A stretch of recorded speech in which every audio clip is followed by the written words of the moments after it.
Bago nag-umpisa itong paglilitis, malinaw sa atin yung mga numero na sinasaad dun sa mga nagdaang surveys hinggil dito sa impeachment, kung paano sinusuportahan ng mayorya ng mga Pilipino itong pagpapatuloy ng trial. From Mary Sitcong, gaano ka-importante ang opinyon ng mga mamamayan for us to be guaranteed na this issue will be brought to its logical conclusion? That's a very difficult question to answer. Pero ito lang ang aming paniwala dyan. No? Once makita, mailatag ang ebidensya, at ito'y madinig ng ating mga mamamayan, then ang ating mga mamamayan magkakaroon ng sariling opinion tungkol dito. And once mailatag ng mabuti at maipahayag kung ano yung gustong puntuhin itong mga ebidensyang ito at itong mga testimonya ng mga witnesses, we are confident, no, na mabubuo sa kanilang isipan na may katotohanan itong ebidensyang ito. Therefore, dahil may katotohanan at bigat itong ebidensyang ito, it will now be concluded perhaps favoring the stand of the prosecution. In other words, kung ito ang ating mga kababayan ay maniniwala dito sa ating inilatag na mga ebidensya, I am certain that even the senator judges, no, would more or less form their own conclusion dito sa usaping ito at maaaring magkaroon ng desisyon base sa nakita nilang katotohanan. Can you run us through lang po what will we expect sa second week ng impeachment trial on the prosecutor side? There would of course be additional witnesses. Nasabina na po yung ibang witnesses. At dadagdagan yung testimonya ni Senior Agent Mark Calilong. Papalakasin siyempre.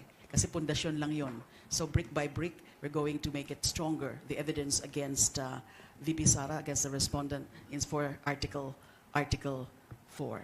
So mainly testimonial evidence. Alam niyo na po kung sino yung mga nasabina for next week. Sila Attorney Jeremy Loto, sila Captain Bello, and then si NBI Director Matibag, at meron din pong sabina kay Attorney Zulaika Lopez. So yun ang mga karagdagan ng mga ebidensya na sinimulan na at nagawa na yung pag-authenticate.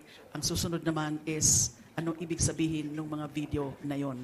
Ano yung resulta ng paano to mga sinuri at ano yung naging resulta ng pagsusuri dun sa mga binitawan ng mga salita ni VP Sara.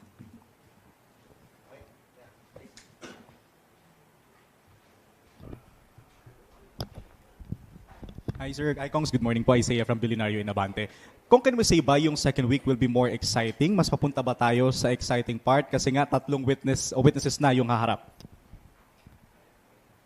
Palagi naman exciting ang impeachment. Siyempre, yung panimula natin ay kailangan nga ma-establish natin yung pundasyon. Ngayon naman, ang mismong iba't ibang features ng bahay ang makikita natin. Kaya sa tingin ko, lalo pang iigting ang interest ng lahat ng nanonood sa darating na linggo at sa mga susunod pang mga linggo. Si Kong Laila, baka merong reacts, ma'am. If ever, mas magiging kabang. Abangan na lang po. Sige po.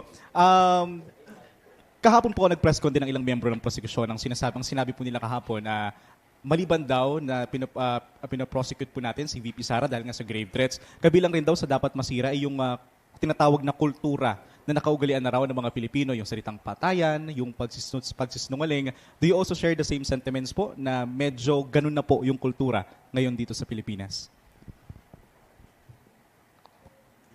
Isa nga po dyan, isa sa mga mahalagang punto talaga yan, na yung asal ng isang napakataas na opisyal ng gobyerno, Vice President no less, ang nagpapakita ng ganyang asal. Mga threatening attitude, demeaning attitude, demeaning conduct, na pwede ka bang, basta ka na lang magbanta. So yung culture nga of violence, alam nyo naman yung sa pamilya nila, and yung kanyang lengguwahe is about violence. Hindi lang dun sa pinaka-video, dun sa pagsasabi na meron na siyang kinausap na tao para ipapatay ang Pangulo, the First Lady, and the former Speaker.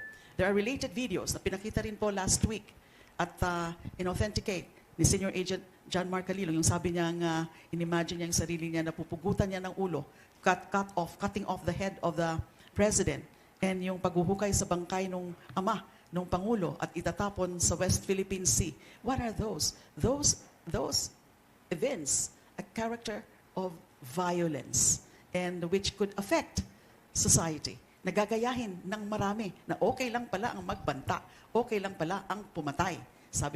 Kasi yan ang pinakita ng ating Vice President. So, meron hong epekto yan. Kasama po yan sa overall overall context ng mga narinig nating salita galing sa second highest official of the land.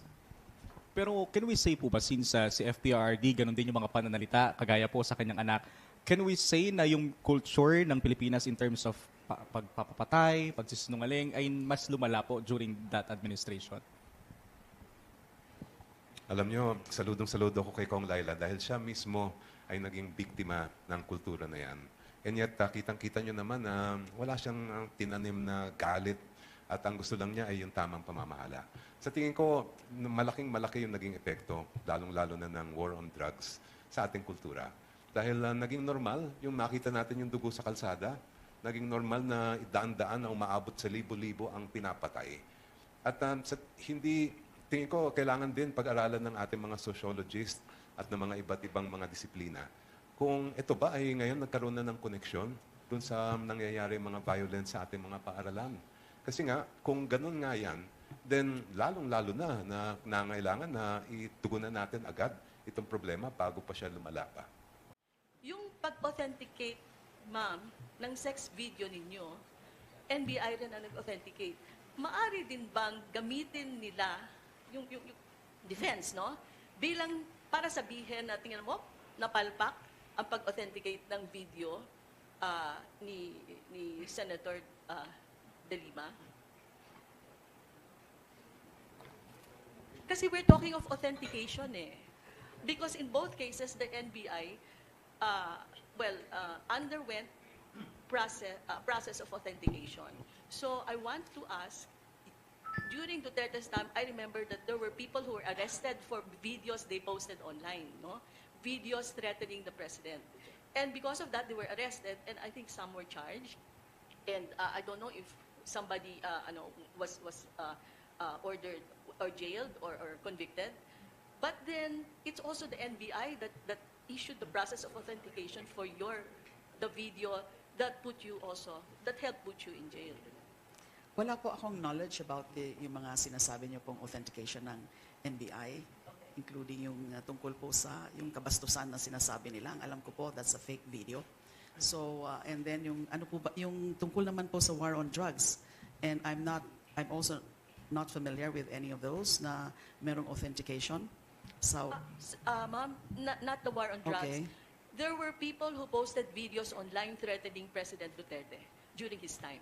I would not know which ones were authenticated, and probably we can ask NBI, and probably can ask NBI Director Matibag if he knows about certain videos being authenticated. Pero meron nga hong mga ganon, no? At meron mga inaresto. Meron inaresto. Di ho ba? Yung si Ronel Mas, lawyer si Chikong Chel. Actually, yung mga kasong nabanggit ninyo, umabot yung ilan doon sa court, pero dinismiss yan ng trial courts dahil sabi nila wala naman talagang basehan. I do not know to what extent nagkaroon ng authentication ang NBI ng mga videos na yon. Ang alam ko lang noon ay basta't nung nakita sa social media, pinuntahan agad. Actually, yung isang case, hinuli na wala namang warrant, na-trauma pa nga yung naging biktima noon. And then later, inabsuelto siya, dinismiss mismo ng court at hindi na umabot sa trial ang kaso.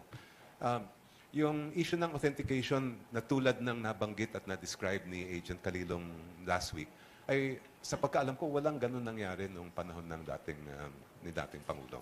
I'm not aware of that kind of authentication being done during that time.